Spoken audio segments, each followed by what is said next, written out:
இரண்டாம் நூற்பாவை பற்றி ஒரு முன்னுரை பார்க்கலாம். அணைந்தோர் அப்படின்னு சொல்லப்படும். அணைந்தோர்னா முன்னூற்பாவில் முக்தி நிலை பற்றி கூறியது. முக்தி நிலையை உலகில் உடலோடு கூடியுள்ள பொழுதே பெற்றிருப்பவரை ஜீவன் முக்தர்கள் என்று குறிப்பிடுவார்கள். தமிழில் அணைந்தோர் தன்மை என்று பெயர். ஜீவன் முக்தர்களுக்கு தமிழில் அணைந்தோர் அப்படி என்பார்கள். அவன் உலக நினைவின்றி சிவத்தின் அழுந்தி சிவானந்தத்தில் திளைத்திருப்பார்கள். அவர்கள் எப்பொழுது என்ன இருப்பாங்க? சிவானந்தத்திலே திளைத்திருப்பாங்க. அவங்களுக்கு இந்த உலக பொருள் மீது நாட்டம் ஏற்பட அவர் உலக நினைவின்றி இந்நிலையை தூங்காமல் தூங்குதல் என நூல்கள் குறிப்பிடும். தூங்குற மாதிரி தெரியும், ஆனால் அவங்க என்ன இருப்பாங்க? தூங்க மாட்டாங்க. அதனால தான் சொல்லுவாங்க, என்ன சொல்லுவாங்க? தூங்குறவனை கூட எழுப்பிடலாம், தூங்குற மாதிரி நடிக்கிறவனை எழுப்பவே முடியாது. ஏன்னா அவன் என்ன நீ பண்ணாலும் எந்திரிக்க மாட்டான், கண்ணை மூடிக்கிட்டு மட்டும்தான் இருப்பான். அதுபோல் தூங்காமல் தூங்குதல்னா தூங்குற மாதிரி நமக்கு அவங்கள தெரியும், ஆனால் அவங்க என்னத்தை செய்வாங்க? இறை சிந்தனையில் இருப்பாங்க அப்படின்னு சொல்லப்படுது. இந்நிலை தூங்காமல் தூங்குதல் நூல்கள் தன்னையும் உலகத்தையும் மறந்திருத்தல் தூங்குதல் என்றும். தன்னை யாருன்னு தெரியாது, இந்த உலகமும் தெரியாது, அப்படி இருக்கிறதுக்கு தூங்குதல்னு பேர். சிவத்தை உணர்ந்து நிற்றல் விழித்திருத்தல் ஆகிய இரு நிலையும் ஒருங்கு நிகழ்தலை இவ்வாறு உணர்த்தப்படுகிறது. சிவத்தை நினைத்திருத்தலுக்கு எது பேர்? எதுங்க பேர்? விழித்திருத்தல் பேருக்கு தான் சிவத்தை நினைத்திருத்தல்னு பேர். அப்போ இங்கே என்ன தூங்கினாலும் அவங்க என்ன பண்ணாங்க? சிவத்தை நினைத்து கொண்டிருக்கிறதுனால அது தூங்காமல் தூங்குதல் அப்படின்னு பேர். சிவத்தை உணர்ந்து நிற்றலே விழித்திருத்தல் ஆகும். இருநிலையும் ஒருங்கே நிகழ்தலை இவ்வாறு கூறுவார்கள். பிராதத்த வினை காரணமாக இன்பம் வரினும் துன்பம் வரினும் ஜீவன் முக்தர்கள் தாமரை இலையில் நீர் போல. ஜீவன் முக்தர்கள் என்ன பண்ணுவாங்க? எது? பிராதத்த வினையின் காரணமாக. பிராதத்த வினைனா பிராதத்த வினை வாசனையின் காரணமாகன்னு எடுத்துக்கணும். இந்த இடத்துல பிராதத்த வினைன்னு சொல்லக்கூடாது. வாசனையின் காரணமாக இன்பம் வரினும் துன்பம் வரினும் ஜீவன் முக்தர்கள் தாமரை இலையில் நீர் போல சிறிதும் பற்றியின்றி ஒரு தன்மையராய் இருப்பார். இறைவன் திருவடியை எப்பொழுதும் பிரியாது நிற்றலால் அவர்களுக்கு எந்நாளும் இன்பமே அன்றி துன்பம் இல்லை. இவர்கள் திருக்கோயிலுக்கு சென்று வணங்குதல், மெய் அடியார்களோடு கூடி இறைவன் புகழை பேசி இன்புறுதல் முதலியவற்றை செய்வார்கள். இவங்க என்ன செய்வாங்க? இறை கோயிலுக்கு போவாங்க, வழிபாடு செய்வாங்க. என்ன பண்ணுவாங்க? அடியார்களோடு, மெய் அடியார்கள்னால் அப்போ திருநீர் வச்சவங்க எல்லாருமே பொய்யடியாரான்னு கணக்கு வந்துடக்கூடாது. திருநீர் யாரெல்லாம் பூசியிருக்கிறாங்களோ அவங்களாம் மெய்யடியார்கள் தான். இறைவனை பற்றி பேசுகிறவங்க எல்லாம் மெய்யடியார்கள் தான். அதனால் நாம் போய் அவங்க என்ன தேவையோ அன்னம் போல் இருக்கணும். அன்னம் போல் என்ன நமக்கு தேவை அவங்களிடத்தில்? இறைவனை பற்றி பேசுகிறாங்களா? வாங்கிக்கோ. வேறு ஏதாவது பற்றி பேசுகிறாங்களா? சிவா சாமி எனக்கு பணி இருக்குது வரேன்ட்டு கிளம்பிடு. இறைவனை பற்றி பேசினா அங்கே வந்து நின்று பேசு. இல்லையா அவங்க வினை பக்குவம் ஏதோ பேசுகிறாங்க, திருவருள் திருச்சிற்றம்பலம் சாமி எனக்கு பணி இருக்குது வரட்டுமா அப்படின்னு ஒரு கும்பிட போட்டு கிளம்பிடணும். உடனே ஆமாம் நானும் தான் பார்த்தேன், அவன் அப்படி தான் அவங்களுக்கு தெரியாதா அப்படின்னா அப்புறம் அவ்வளோதான், இப்படியே போயிட வேண்டியதான். மீண்டும் எங்கே வந்துடணும்? அப்படியே வெளியே வந்துடணும். திருக்கூட்டத்துக்கு போய் அப்புறம் தெருக்கூட்டத்துக்கு வந்துடணும். அதனால் அதெல்லாம் அப்படி பேசக்கூடாது. அப்போ அதில் நூற்பா சொல்லுது பாருங்கள். செம்மலர் நொந்தால் சேரலொட்டா அம்மலம் களி அன்பரோடு மறி மால் அற நேயமும் மலிந்தவர் வேடமும் ஆலயம் தானும் அரண் என தொழுமே. இந்த நூற்பா வேணால் எல்லாரும் மனனம் பண்ணி வச்சுருக்குறோம், ஆனால் அதன் பிரகாரம் நிற்கிறமானா அது திருவருள் அப்படின்னு ஆசிரியர் கூறும் கருத்துரை. சூத்திரம் என்னும் இந்நூற்றிலே எனின் அசிந்தனாய் நின்ற பதியை சிந்திதனாய் கண்டு வழிபடுமாறு உணர்த்துதல் நூலாகும். அப்போ 11ஆம் நூற்பாவில் கட்டளை 11ஆம் நூற்பா வரைக்கும் என்ன இருக்காது? சிவஞான போதத்தில் கட்டளை வாக்கியமே இருக்காது. எல்லாமே வந்தார் அருபரத்தொருவன் அவனியில் வந்து குருபரனாகி அருளிய பெருமை. அப்படி குருவாக வந்தார், அருள் செஞ்சார், இப்படி தான் சொல்லிகிட்டே வருவார். 12ஆம் நூற்பா முழுக்க கட்டளை வாக்கியமாக இருக்கும். 12ஆம் நூற்பா முழுக்க கட்டளை வாக்கியமாகவே இருக்கும். சிந்தனைக்கு எட்டாதவனாய் அசிந்தனாய் நிற்கும் இயல்பினை உடைய இறைவனை சிந்தனையுள் அகப்படும்படியாக கண்டு அவனை வலுவிடும் முறையை உணர்த்துதல் இந்நூற்பாவின் கருத்தாகும். நூற்பா இறைவன் சிந்தனைக்கு அப்பாற்பட்டவன் என்பதால் அவனை மாயா காரியங்களாகிய கருவிகரணங்களை கொண்டு அறிதல் இயலாது என்பது விளங்கும். அவன் சிந்தனைக்கு அப்பாற்பட்டவன். கருவிகளோடு கூடிய அறிந்து வருகின்ற உலகம் அவனை காணமாட்டா. கருவிகளோட உலகம்னா இந்த இடத்துல எதை சொல்கிறாரு? உயிர்களை சொல்கிறார். இந்த இடத்துல உலகம்னா உயிர். அப்போ உலகம் அவனை காணமாட்டா. கருவிகளிலிருந்து நீங்கிய முத்தரே அவனை காண்பா இயலும். கருவிகள் நீங்கி அவனை கண்டோ பின்பு கருவிகளோடு கூடி நின்று உலகத்தோடு தொடர்பு அற்ற காலத்திலும் அவனை காணுதல் கூடும். இப்போ நீங்கள் கருவிகள்லாம் விட்டாதான் இறைவனை காண முடியும்னு இங்கே வந்து சொல்கிறீங்க. இப்போ கண்ணு காது மூக்கு இதெல்லாம் விட்டுவிட்டனா, எல்லா கருவியும் விட்டுவிட்டனா என்ன ஆகிடும்? உடம்பு இருக்காது. உடம்பு இல்லைன்னா எப்படி இறைவனை காண முடியும்? காண முடியாது. அப்போ இந்த உடம்பு இருக்கணும், இருக்கவே இறைவனை காணும். இந்த உடம்பை ஏப்பா கருவியெல்லாம் நீங்கின பின்னாடி தான் காண முடியும்னு சொல்கிறீங்க. இப்போ கருவியெல்லாம் எப்படி நீங்கும் அப்படின்னா கருவிகள் வழியாக காணக்கூடிய அத்தனையும் நீக்கம் பெற்றால் இப்போ ஒரு பொருள் நம்மகிட்ட இருக்குது, இந்த பேட்ரி இருக்குது, இது பயன்படாமல் இருந்துச்சுன்னா அது இருந்து என்ன புண்ணியம்? பயன்படுத்தினா பலனு. இது பயன்படாமையே இருக்குது, அது இருக்கிற மாதிரி கணக்கா? இல்லை, பயன்படாமல் இருக்கிறது இருக்கிற. அப்போ கண் இருந்தும் மற்றவை காணாது கண்கால் காண்மீன்களோ. அங்கமாலைக்கு போயிடுங்க. எதை பார்த்தா அதுக்கு புண்ணியம்? கண்கால் காண்மீன்களோ, கால்கால் சூழ்மீன்களோ, கைகால் உப்பு மீன்களோ, இப்படி எல்லாம் எடுத்துக்கிட்டோமா அதுதான் அங்கே அசிந்தனாய் நின்ற பதியை சிந்தனாய் கண்டு வழிபடுதல் சீவன் முக்தர்களுக்கே உரிய இயல்பாதலால் புலனாகும். நூற்பாவின் பொருள் திருவடியை அணைந்து நிற்க ஒட்டாது விலகும்படி செய்வானாகின் மும்மலங்கள் என்னும் அழுக்கை ஞானம் என்னும் நீரால் கழுவி நீக்குவான். அதனால தான் அம்மலம் களி கட்டளை வாக்கியம். அது அம்மலம் களி அப்படின்னா கழுவுதல்.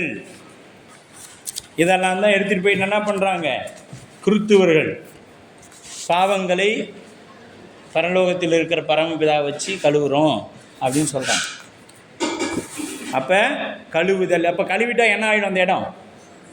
இப்போ இந்த இடத்துல இந்த இந்த இதெல்லாம் அழுக்கு இருக்குது. இப்போ அழுக்கை நீக்கினா அது என்ன ஆகிடும்? சுத்தம். நீ சொல்லவே தேவையில்லை, சுத்தமாகிடும் இல்லையா?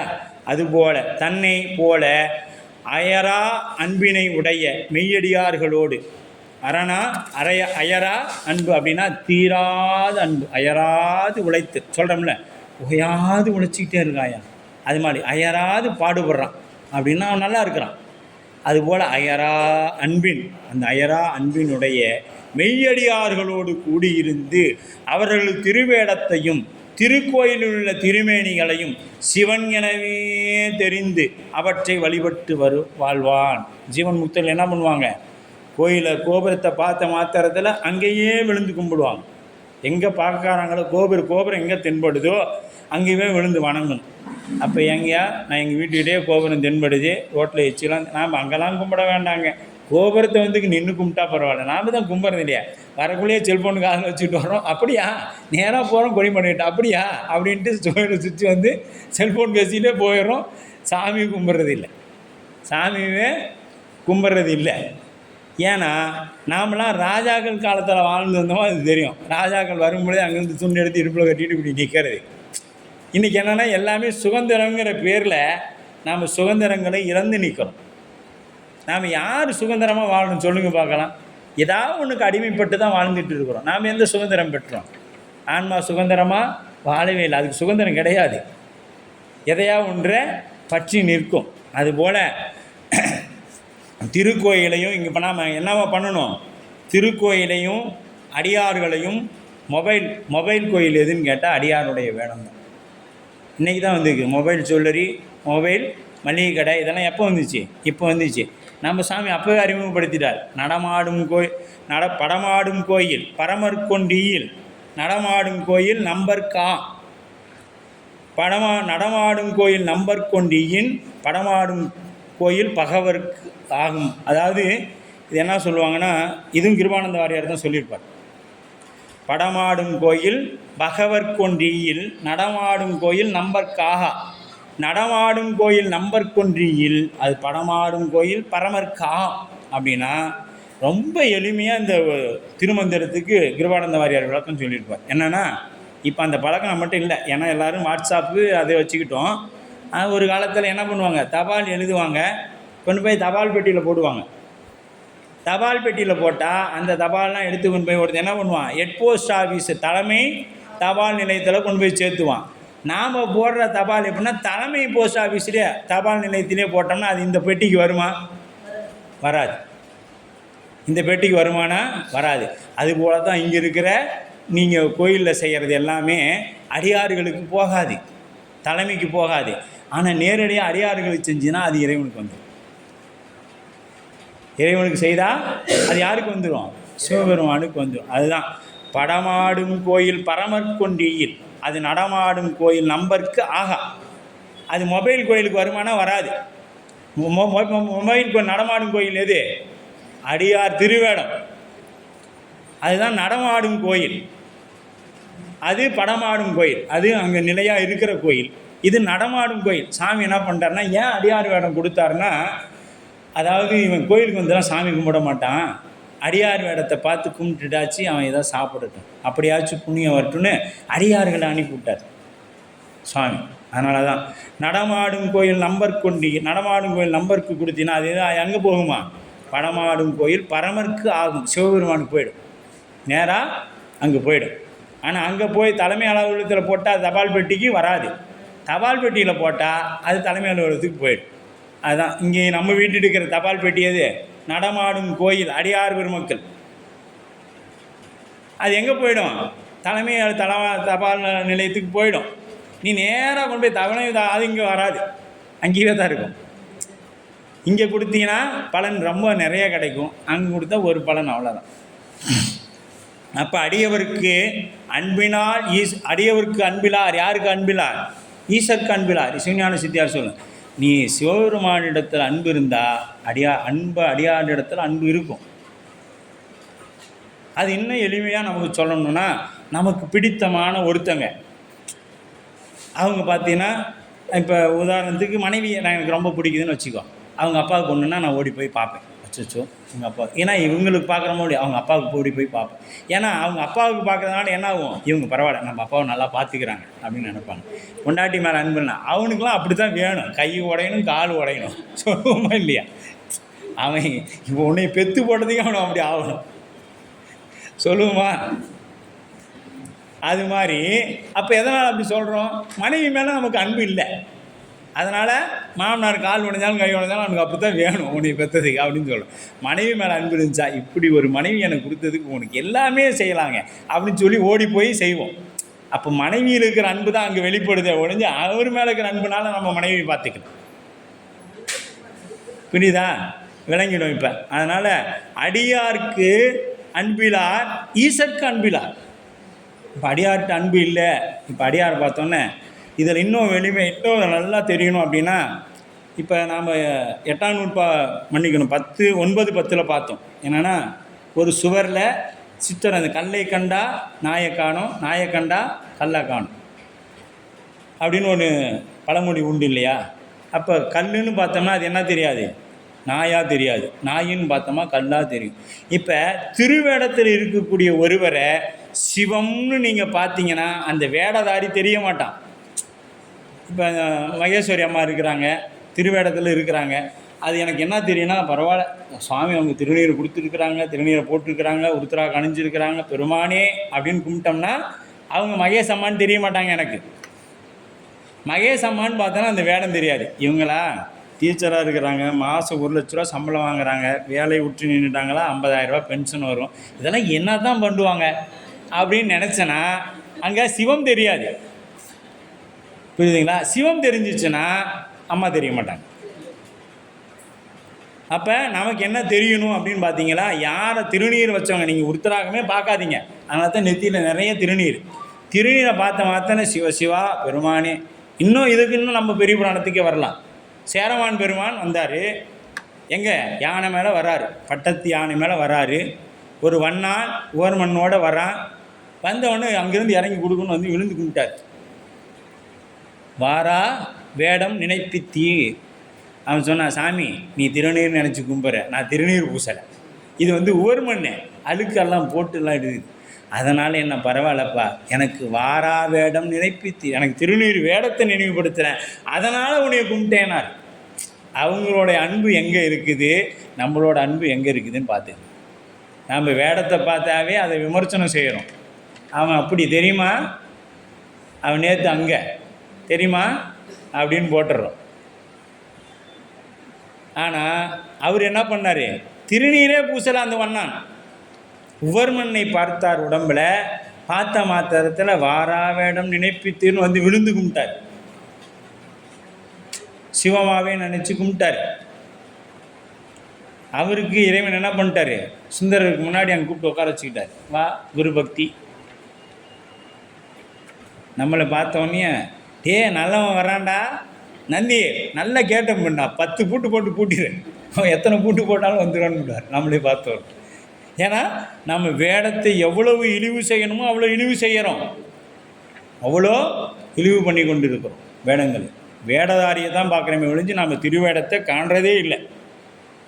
இது எவ்வளோ பெரிய சிவக்குற்றன்னு பார்த்துங்க. 12ஆம் நூற்பா படித்தா திருநீருன்னு பார்த்தா அவங்க உருத்திராகம் போட்டுக்கிறான், நல்லவன் கெட்ட எதையும் பார்க்கக்கூடாது. சிவம் அவ்வளோதான். சிவசிவா. வண்டியில் போகிற சாமி நீங்கள் சொல்கிற மாதிரி 2 கையெல்லாம் எடுத்து கும்பிட முடியாது. சிவசிவான்னு சொல்லுங்கள், வாய் தானே சொல்லுது. ஏன்னா அவருக்கு புண்ணியமோ இல்லையோ, நமக்கு புண்ணியம். என்ன புண்ணியம், சிவசிவான்னு சொன்னோம்ல, சிவாய நமன்னு சொன்னோம்ல, திருச்சிற்றம்பலம் சொன்னோம்ல. இல்லைன்னா என்ன பண்ணியிருப்போம், வேறு எதையோ நினச்சிட்டு போயிட்டு இருப்போம். திருநீரை பார்த்த உடனே சிவபெருமானை நினைவுபடுத்தினார். அதனால் சிவாய நம, திருச்சிற்றம்பலம், சிவசிவா, நமசிவாய வாழ்க சொல்லுங்கள். இது எந்த ஒரு செலவும் இல்லை. அப்போ ஏருடையார் இறைவா எம்பிரான் என்று நீரிடுவார் அடியார் நிழல் தேவர்களும் ஆரணி செஞ்சடை அண்ணல் எவரென்று வேறு அணிவார்க்கு வினை இல்லை தானே அப்படிங்கிறார். யார் சொல்கிறார், ஏருடையார் இறைவா எம்பிரான் என்று நீரிடுவார் அடியார் நிழல் தேவர்கள். இவங்க நமக்கு பின்னாடி இங்கே யார் இங்கே இருப்பாங்க, யாரெல்லாம் காலையில் சந்தியாவந்தனம் செய்கிறீங்களோ அவங்களுக்கு தெரியும். இங்கே 33 தேவர்களும் நிற்பாங்க. தூளமாக திருநீர் எடுத்து சிவாய உங்களுக்கு சொன்ன மூலமந்திரத்தை சொல்லி தெளிக்கணும். தெளித்தோன்னே அவங்க மேலெல்லாம் படும், சிவ சிவா உயிர்ந்தே நின்று அப்படின்னு அவங்க வாங்கிக்குவாங்க. அதுக்கு அடுத்தது திருநீரில் குழச்சி, ஏன்னா அவங்களுக்கு அந்த வாய்ப்பெலாம் கிடையாது, தண்ணியில் குழச்சி அப்புறம் மறுபடியும் ஒரு முறை எடுத்து இந்த வரலாறு எடுத்து இப்படி ஒரு தெளிக்கணும். தெளித்தோன்னே அவங்க இன்னும் ரொம்ப உன்னுடைய சிவபூசைக்கு நாங்கள் எல்லாம் உறுதுணையாக நிற்கிறோன்னு அங்கே நிற்பாங்க. சிவபெருமானை பூசை பண்ணும் பொழுது அங்கே நிற்பாங்க அப்படின்னு சொல்லப்படுது. அப்போ பரவு சிவம் அருணகிரிநாதர் சொல்வார், நடமாடும் சிவம் பரவு சிவம்னு பேர் அடியார்களுக்கு. அருணகிரிநாதர் திருப்புகளை சொல்கிறார், அகரமும் 1000 அந்தனருக்கு ஈலன், சிகரம் 1000 செய்து முடிங்கில் என், பகரும் ஞானிவாள் உன் பலத்துக்கு நிகர் இல்லை என்பது நிச்சயம்தானே அப்படின்னார். அப்போ கலிப்பகை நாயனார் திரு பெண்ணாகடத்தில் இந்த மாதிரிலாம் பார்க்கலாம். தான்கிட்ட வேலை செஞ்ச ஒருத்தர் அடியாராக வராரு. இவருக்கு என்ன தெரிஞ்சு, அவரை பார்த்த மாத்திரத்தில் சிவனடியாராக தெரிஞ்சிச்சு. இவருக்கு சிவனடியார்னால் என்ன பண்ணுவாங்க, கொண்டு வந்து மனை புகுந்து குழாவு வாதம் விளக்கிய அந்த காலத்தெல்லாம் சிவனடியாரை தேடி தேடி ஓடணுங்க.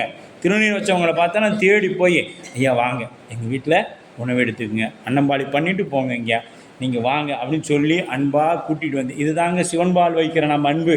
ஏன்னா அவனுடைய அடியார்கள், அவனுடைய திருநீரை தாங்கி இருக்கக்கூடிய அவங்க என்னவாக இருக்கக்கூடாது, பசியோடு இருந்துடக்கூடாது. இது பெரிய பெரிய மடங்கள் எல்லாம் இன்றைக்கி மாகேச பூசை நடந்து கொண்டு தான் இருக்குது. எல்லா ஆதீனங்களிலும் மதியம் சரியாக 12 மணிக்கு நாம் என்ன சொல்கிறோம், இவன் எப்படியாப்பட்டவன் எனக்கு தெரியாதா அப்படின்னு சொல்கிற நாம், மடங்கள் நீங்கள் போனீங்களா உங்களை உட்கார வச்சு இலையில் அன்னம்பாளிப்பு பண்ணி என்ன பண்ணுவாங்க, மாகேச பூசை பண்ணுவாங்க. உங்களுக்கு நமக்கு பண்ணுவாங்க. அவங்க மடாதிபதி நான் இதெல்லாம் போய் பண்ணுறதான்னு நினைக்க மாட்டாங்க. அவங்க வந்து பண்ணுவாங்க. ஆலயங்கள் போகிறாங்க. ஏன்? சைவ சித்தாந்த கொள்கையில் நிற்கிறாங்க, அதனால் போகிறாங்க. நமக்கு ஆகாதுன்னா ஆகாது தான். அவன் திருநீர் பூசானா ருத்ராட்சம் போட்டாங்கன்னா அவன் ஆகாதவன், அவ்வளோதான். ஏன்னா நாம் அந்த வேடதாரியை பார்க்குறோம், வேடத்தை பார்க்கல, அப்படி நிற்கிறோம்.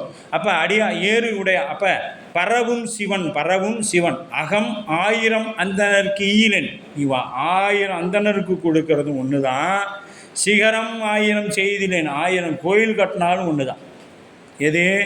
பகரும் ஞானிவாள் உன் பகலத்து நிகரில் என்பது நிச்சயம்தானே.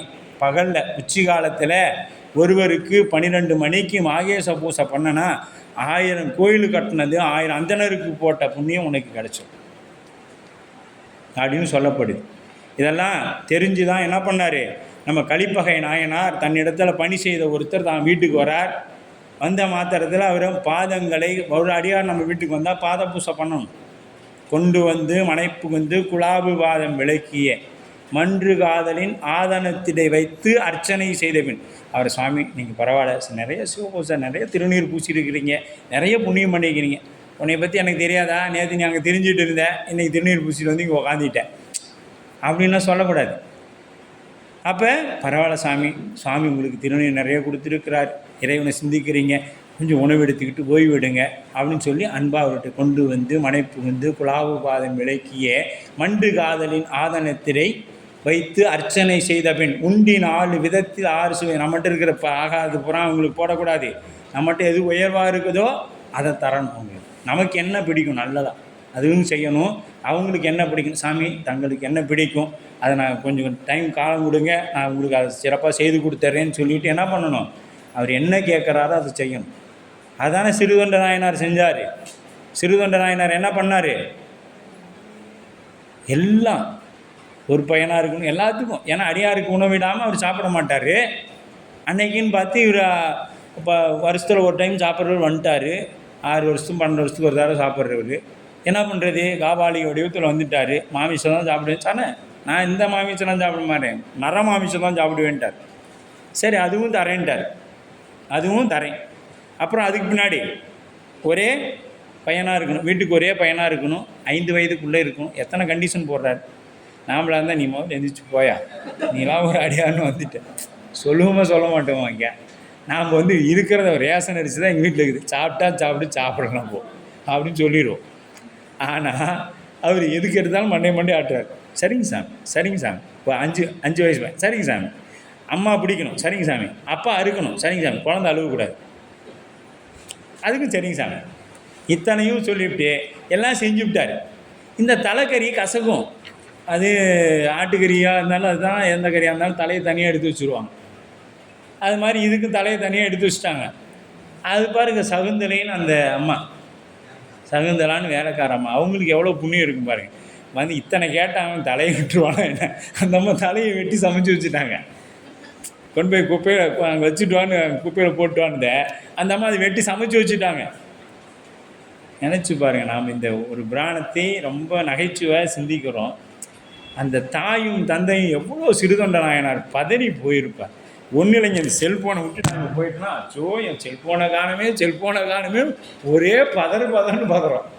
ஏன்னா நம்மளுடைய அத்தனை டீட்டெயில் இதில் தான் இருக்குது. போச்சு காணுமே எங்கே வச்சோன்னோ தெரியலையே. அப்படி போன நம்பர் யாருக்கும் மனப்பாடம் இல்லை, யாருக்கும் ஃபோன் பண்ண முடியாது, நம்ம நம்பரே நமக்கு மனப்பாடம் இல்லை. அப்படி நிலைமையில் இருக்கிறோம். இப்படி இருக்கிற நாம் ஒரு குழந்தையை கேட்டோன்னு தந்திரமாக போகிறோம். அதுவும் ஒரே பையன், 2 பையன் இருந்தால் கூட ஒன்று கொடுத்துடலாம், போடா இது வீட்டுக்கு ஆகாது, முதல்ல இது கொடுத்துடலாம் அப்படின்னு சொல்லி கொடுத்துருவோம். ஒரே பையனை இத்தனை கண்டிஷனும் போகிறார். இத்தனையும் போட்டுட்டு கடைசியில் சாப்பிட போகக்குள்ள நான் குழந்தைங்கள வீட்டில் சாப்பிட மாட்டேன், குழந்தைய கூப்பிடுங்கிறார். எங்கே வருவான், அதை கூப்பிடு வருவான், சீராளா அப்படின்னு ஒன்று. சுவாமி எப்படி அந்த குழந்தை அங்கே இருந்து வந்துச்சோ அதே போல் பள்ளியிலேருந்து வந்த மாதிரி வருது. சீராளான்னு போய் கூப்பிட்றாங்க, அப்படியே ஒடியாரு. இப்போ எவ்வளவு அவங்களோட பக்தி இருந்துருக்கணும்னு பாருங்கள். அதுதாங்க அடிமைத்திறம். அடியார்கள் எதை சொன்னால், சாமி சொல்லுங்கள், இன்னும் ஏதாவது செய்யணுமா, வேறு ஏதாவது வேணுமா, இப்படி தான் அவர் கேட்டார். சாமி வேறு ஏதாவது நான் செய்யணுமா, சிறுதொண்டர் அப்படி தானே கேட்டார். நம்ம இடத்துல அந்த பண்பு வரலையே. பெரிய புராணம் கேட்குறோம் சொல்கிறோம், வரல. அப்போ இன்னும் என்ன இல்லை நமக்கு, ஆணவம் நீங்கின பாடு இல்லை, நீங்கன்னா வந்துடும்.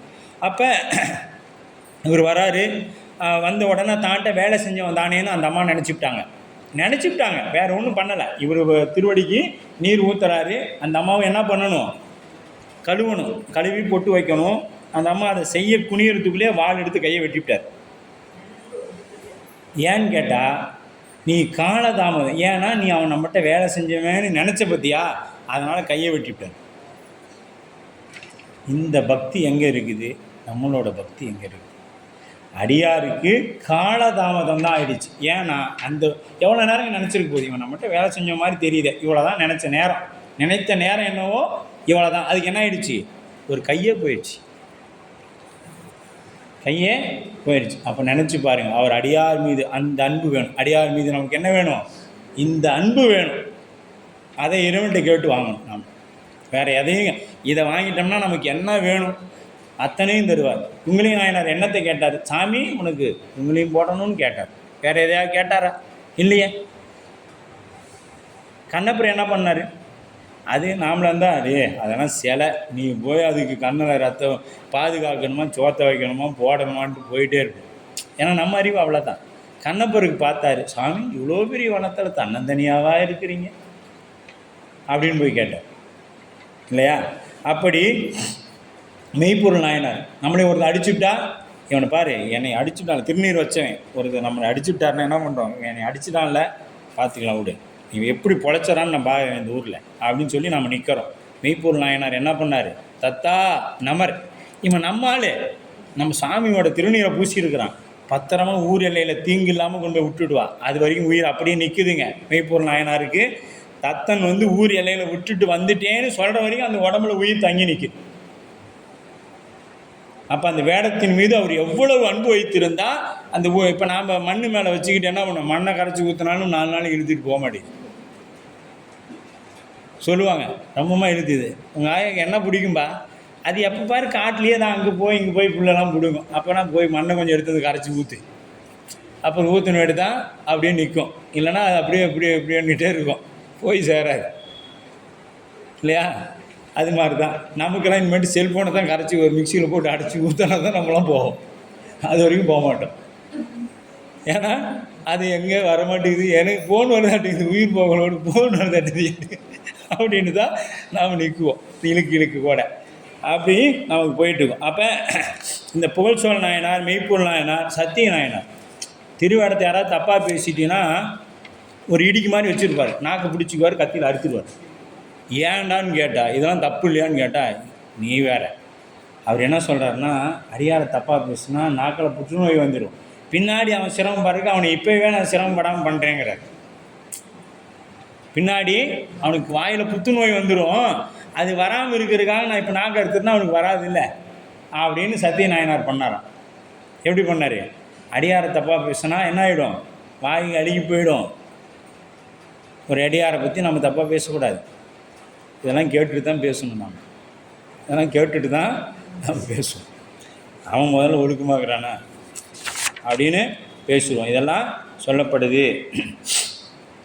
அப்போ செம்மலர் நோழ்ந்தால் சேரலொட்டா அம்மலம் கடி அன்பரோடு மாதிரி. அப்போ செம்மலம் அரண்கலல் அணைந்து ஜீவன் முக்தர்களுக்கு இது சொல்லப்படுது. எப்படி இருக்கணுமா, செம்மலர் நொந்தால் செந்தாமரை மலர் போல விரிந்து விளங்கக்கூடிய முதல்வனுடைய திருவடி, அது எப்படி இருக்கும், செங்கமல பொற்பாதம் தந்தருளும் சேவகனை. சாமி நமக்கு என்ன இருக்கிறாரு, மாணிக்கவாசு சொல்கிறாரு, நம்ம வீட்டு வேலைக்காரனாக இருக்கிறார்.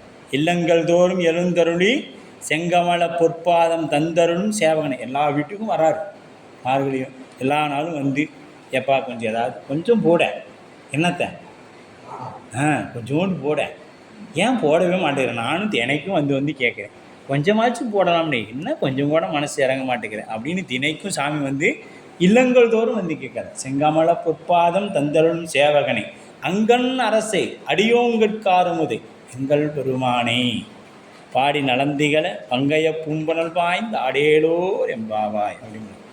அப்போ அந்த விளங்குகின்ற முதல்வர் திருவடி இடத்து சேரல் ஒட்டா நிலைத்திருக்க ஒட்டாது உலகின்பால் செலுத்துவனாகிய அம்மலம் களி அப்படின்றார். எது அம்மலனா அந்த 3 மலங்களாகிய அழுக்கினை நாண நீரால் கழுவு, களி, அதை கழுவிடு. இப்போ கழுவிட்டா என்ன ஆகும்? அன்பரோடு மறி, அதை கழுவுணுன்னா என்ன ஆகும்? மல வாசனை, பிராதத்த வினை நம்ம விட்டு நீங்கணும்னா என்ன பண்ணணும்? உடையாள் உந்தன் நடுவிருக்கும் உடையாள் நடுவுள் நீ இருத்தி அடியேன் நடுவுள் இருவீரும் இருப்பதானால் அடியேன் உன் அடியார் நடுவுள் இருக்கும் அருளை புரியாய். இப்போ நடுவில் போய் நின்றுட்டோம், அடியார் கூட்டத்துக்கு நடுவில் நின்றுட்டோன்னா நான் என்ன ஆகிடும்? நம்மளும் அடியார் ஆகிடுவோம். நம்மளை சுற்றி என்ன இருக்கும்? வினை இருக்குமா, சிவம் இருக்குமா? நம்மை சுற்றி சிவம் இருக்கும். அந்த சிவைய சிவ அப்படின்னு வச்சிங்களா, யா நடுவில் இருக்கும். எழுதி பாருங்கள். சிவ. இதுதான் முக்தி பஞ்சாட்சரம்னு பேர். 3ஆம் நிலை தீக்கையில் உங்களுக்கு உபதேசம் செய்யப்படும். அந்த சீனா சிவம், வானா அருள், யானா ஆன்மா, அந்த பக்கம் இருக்கும். தான் இருக்கும். சீனா சிவம், அந்த பக்கம் வா. இப்போ சிவத்துக்கும் சக்திக்கும் நடுவில் என்ன இருக்கும்? ஆன்மா இருக்கும். இதுக்கு முன்னாடி எதுக்கு நடுவில் இருக்கும்? பின்னாடி மலம் இருக்கும். நமசிவாய சொல்லும் பொழுது முன்னாடி மலம் இருக்கும். நாமா அப்படிங்கிறது நமசிவாய முன்னாடி இருக்கும், சிவாய நம பின்னாடி இருக்கும், யா நடுவில் இருக்கும். இப்போ மலமே இருக்காது. சிவமும் சக்திக்கும் நடுவில் யா இருக்கும். அவர்களுக்கு தான் அந்த மந்திரம் உபதேசிக்கப்படும் அப்படின்னு சொல்லப்படும். அப்போ அம்மலம் களி நீரால் கழுவி அன்பரோடு மடி தன்னை போன்ற அடியாரோடு பொருந்தி இருந்து மாலர நேயமும் மலிந்தவர் வேடமும் மயக்கத்தை நீங்காமையால் அன்புமிகு உடைய அவர்களது திருவேடத்தையும், அது மயக்கம் நீங்கினமையால் அவர்களுடைய திருவேடத்தையும் ஆலயத்தையும், ஆலயம் தானும் திருக்கோயிலுள்ள திருவுருவத்தையும் அரண்கலல் என தொழுமே சிவன் பெருமான் என தெளிந்து வழிபடுதல் வாழ்வாம் என்று இந்த அளவில் நாம் உணவு இடைவேளைக்கு பிறகு சிந்திக்கலாம். சீக்கிரமாக உணவு எடுத்துகிட்டு வந்தால் தான் நாம் 12ஆம் நூற்பாவை நிறைவு பண்ணிவிட்டு எனக்கு போகணும், சிவபிரகாசகத்துக்கு போகணும். ஆகவே அதெல்லாம் அன்பர் பெருமக்கள் சீக்கிரமாக வாங்க. திருச்சிற்றம்பலம்.